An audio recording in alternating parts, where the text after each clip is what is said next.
Qué bueno que continúa con nosotros aquí en Mega Noticias 3 de la tarde, porque como es habitual a esta hora, nos vamos de lleno a nuestra mesa de análisis y para ello le doy la bienvenida al diputado Ricardo Rubio, secretario de la Comisión de Salud en el Congreso de la Ciudad de México. Diputado, ¿cómo estás? Qué gusto saludarte.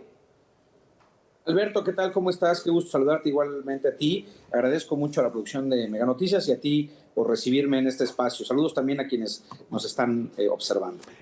Diputado, nuestro tema de hoy en Mega Noticias es la perspectiva de salud en este 2023, la salud pública. Ahora sí alcanzamos a Dinamarca, es la primera pregunta. Pues mi querido Alberto, tú sabes muy bien que eso es, como todo en este gobierno, una falacia, una ilusión. ¿Cuáles son los resultados en materia de salud del año pasado? Pues bueno, pues ahí están. Te puedo decir que, por ejemplo, en el caso de la Ciudad de México, yo como diputado local, más de 113,000 personas fallecidas con motivo de pues el exceso de mortalidad causadas por el COVID. Hoy tenemos todavía población que sigue lamentablemente falleciendo por esta enfermedad. Tenemos esta vacuna Abdala, que de muy dudosa procedencia, de muy dudosa efectividad. Sabemos que es una vacuna que pues está en fase experimental realmente, ¿no? Cuando en otros países ya están vacunando a niños con sus propias vacunas. El caso de Estados Unidos, que no dudó en hacerlo con Pfizer para todo el mundo. Incluso tú sabes, era de explorado conocimiento público que cualquier persona de cualquier parte del mundo podía irse a vacunar a Estados Unidos, con que fuera un Walgreens o alguna farmacia, podía hacerlo y llevar a sus hijos para que así lo hiciera. Entonces, esto por cuanto hace a la pandemia, por cuanto hace a la inversión pública en el sistema de salud. Por ejemplo, en el caso de la Ciudad de México le subieron el 1%, ¿no? Básicamente nada. A nivel federal, pues sí hubo un incremento, pero no es un incremento sustancial. Además, no hay un programa de rehabilitación, de mejoramiento, por ejemplo, a salarios de los médicos residentes que se han quejado. Tú sabes, han ido a manifestarse a la plancha del Zócalo por las condiciones inhumanas en las que los tienen, porque de por sí los médicos, tú sabes, y más los residentes, pues tienen unas jornadas laborales terribles, que bueno, lo menos que podría hacer el Estado es pagarles un salario justo. Mira, por ejemplo, el sueldo de un médico residente oscila cerca de los 35,000 pesos, el que está en mejor posición, pero los que son, digamos, de recién ingreso, hay sueldos hasta de 8,000, 10,000, 15,000 pesos. Hablé del de 35 porque es el que más, pero fíjate, sin embargo, a los médicos cubanos que contrataron,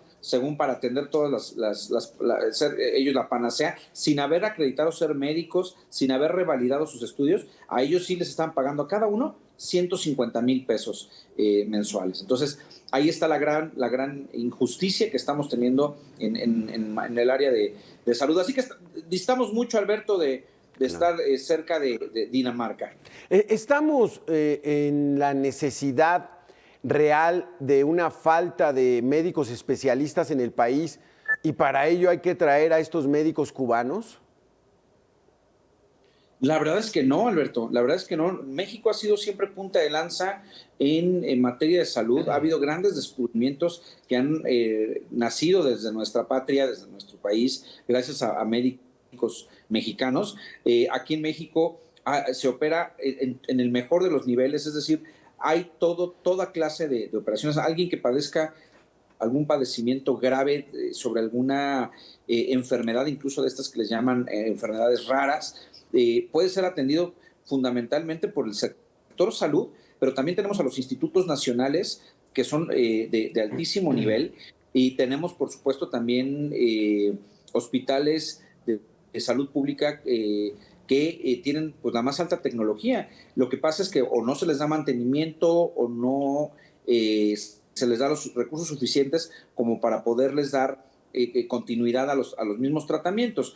Eso es lo que realmente está pasando. Yo te reitero el caso de la Ciudad de México, donde de un presupuesto que se tenía para especialidades y en general para todo el sector salud, en 2022 era de 13,900 millones de pesos, y lo suben al 0.23% a 13.958 millones.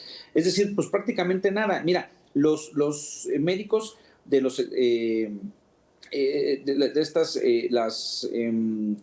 centros de salud, pues se encuentran, los vecinos dicen que están allá afuera los pobres médicos fumando porque pues no tienen ni para una aspirina, y hay veces que ellos ponen de su propio sueldo para poder atender a la gente, y bueno, les terminan pidiendo que la misma gente que compre pues las gasas, que compre todo el material, y bueno, pues a la gente le termina conviniendo más ir con el doctor Simi que atenderse en el sector salud, sí, especialmente en esto. Y también quiero decir, tenemos un problema muy grave ahorita de vacunas, por ejemplo, la heptavalente, la pentavalente, la polio, el sarampión.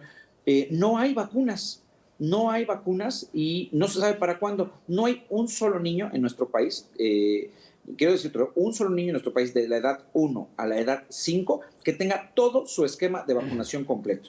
Esto es algo impensable. Hace 20 años, si recuerdas, a los niños les pedían su cartilla de vacunación con todas sus vacunas para poderlos inscribir al ciclo escolar, si no, no podían entrar al ciclo escolar. Entonces es una obligación de los padres, claro, hacerlo. Hoy, frente a la posibilidad de hacerlo, no les queda otra a la autoridad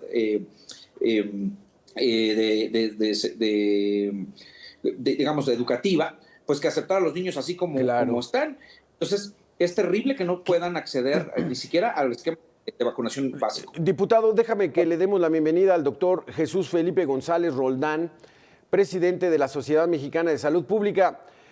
Doctor Jesús Felipe, falta dinero, no hay dinero, o por qué no se le inyecta más al sector salud, que es tan necesario y prioritario para la sociedad. Alberto, muchas veces, antes que nada, muy buen año, lo mejor para ti, mucha salud, muchas bendiciones para ti y tu auditorio. Mira, no es un tema muchas veces de recursos, sino cómo se aplican los recursos y hacia dónde se va. Sí es importante señalar que México es de los países con menor aportación del Producto Interno Bruto en términos de salud en la región, y que hoy lo que estamos viendo, y ya lo señalaba el diputado, bueno, pues son unas carencias en términos de vacunación, por ejemplo, ¿no? También señalar de manera clara que muy recientemente hemos visto temas presupuestales delicados que no se venían presentando. Por ejemplo, el que no se les pague de manera adecuada el aguinaldo a médicos residentes de Pemex, que estamos hablando de aguinaldos de 10,000 pesos en cada uno de los casos y que no estén cubiertos en tiempo y forma. Eso te habla de las dificultades presupuestales que están teniendo algunas instituciones.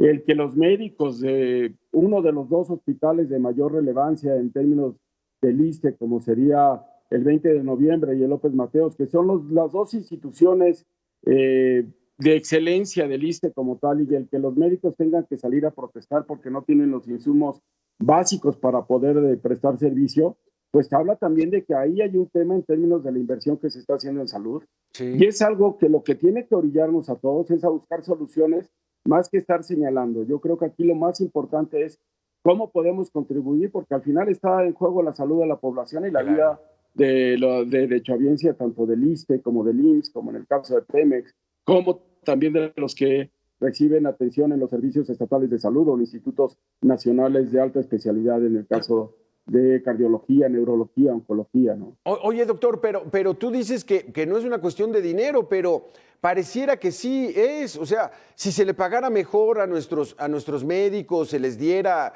su pago puntual, su aguinaldo, sus prestaciones, darían un mejor servicio. Si se crearan más clínicas, más hospitales, no estarían tan saturados. Todo es una cuestión de dinero. O sea, ¿cuál pudiera ser el propósito del gobierno de dejar abandonado el sector salud pública? Yo creo que aquí lo importante es priorizar las inversiones. ¿Hacia dónde vas a canalizar de manera importante la inversión en salud? Por ejemplo, se habla mucho siempre de creación de hospitales, ¿no? De construcción de hospitales o centros de alta especialidad, y hoy lo que México requiere es inversión, sobre todo en el primer nivel de atención, en lo que es la infraestructura básica, donde se resuelven el 90% de los padecimientos. Tú puedes ver, por ejemplo, cómo en la Ciudad de México, en la ciudad de Guadalajara, en la ciudad de Monterrey, hay muy poca inversión en términos de construcción de clínicas o centros de salud que lleven sobre todo medidas de prevención, como son estos de vacunación, como son servicios de planificación familiar, como sería también el adecuado control ahí de enfermedades crónicas no transmisibles, y donde ahí puedes contener gran parte de lo que pudiera ser. Segundo, creo que aquí también lo importante es en esa coyuntura aprovechar para reconstruir un sistema que hoy está en el ojo del huracán y que hoy, si bien se habla de este modelo de Dinamarca, lo más importante es que tengamos un modelo que funcione.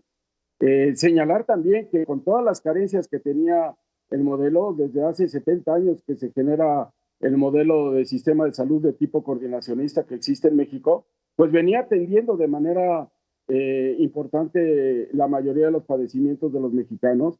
Había inclusive también un fondo para gastos catastróficos en términos de enfermedades que tienen un costo elevado y que son afortunadamente el menos de los casos, pero que cada caso de estos requiere una inversión importante y sin embargo hoy se está dejando de tener eso, pero sobre todo se está dejando de tener la inversión en la atención de los principales problemas de salud en términos de México. Y si te hablo del primer nivel, pues estás hablando de que tienes que dotar de alrededor de 150 medicamentos básicos a lo que sería el primer nivel de atención y que hoy ahí estamos teniendo un problema también en términos del abasto oportuno de estos medicamentos, ¿no? Es que, diputado Ricardo Rubio, pues parece esto el mundo al revés. O sea, se traen a médicos cubanos que, de acuerdo a lo que nos estás diciendo, ganan 150,000 pesos al mes, que luego hay otra realidad que dicen que no se los dan el dinero a ellos, sino directo al gobierno de Cuba, pero la sociedad mexicana no hace nada, no entendemos bien. Platícanos, ¿cuál es la situación real de esos médicos extranjeros que han entrado al país? ¿Sabemos cuántos son? ¿Dónde están? ¿Cuántos más van a llegar? Sí, pues mira, la verdad es que la información que se dio fue porque se reveló en estos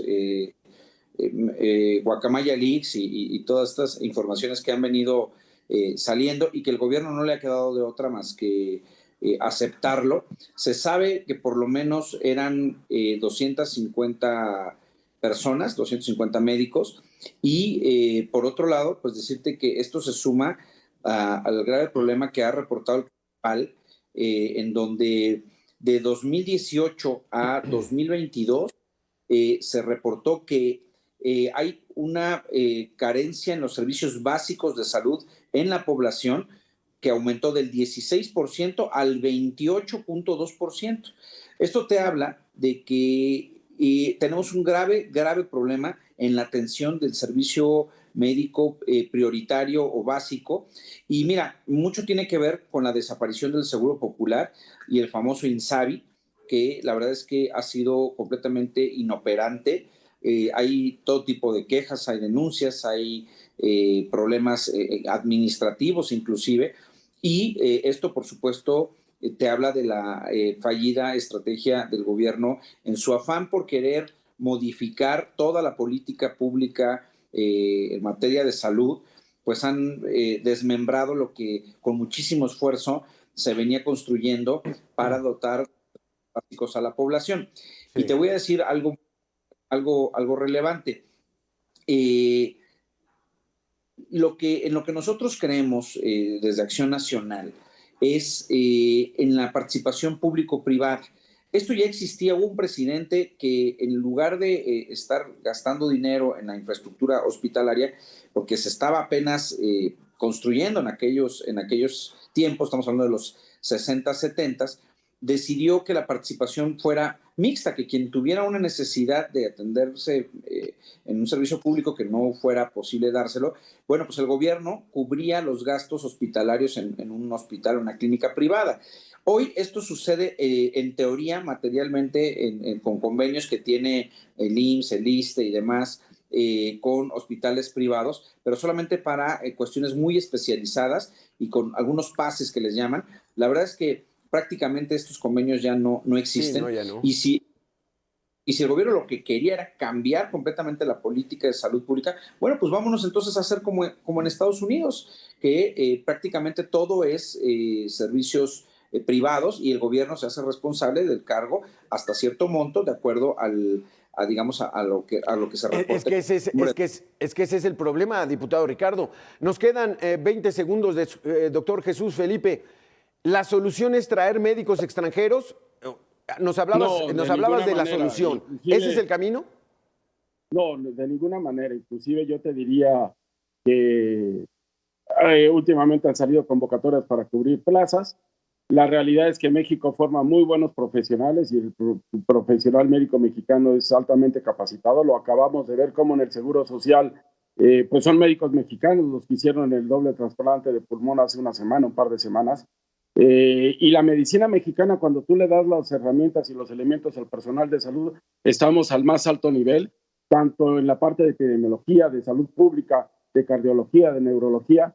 Aquí lo importante es que tengamos los insumos, los recursos suficientes y que nos pongamos de acuerdo en contar con un sistema de salud de calidad y de calidez donde mejoremos la atención de la población derechohabiente, porque finalmente a ellos nos debemos.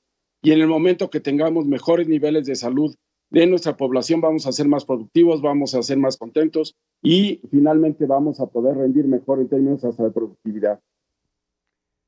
Muchísimas gracias, doctor Jesús Felipe González Roldán y diputado Ricardo Rubio. Muy interesantes sus conceptos. 2023 no pinta para ser un año en el que tengamos un servicio de salud pública como Dinamarca.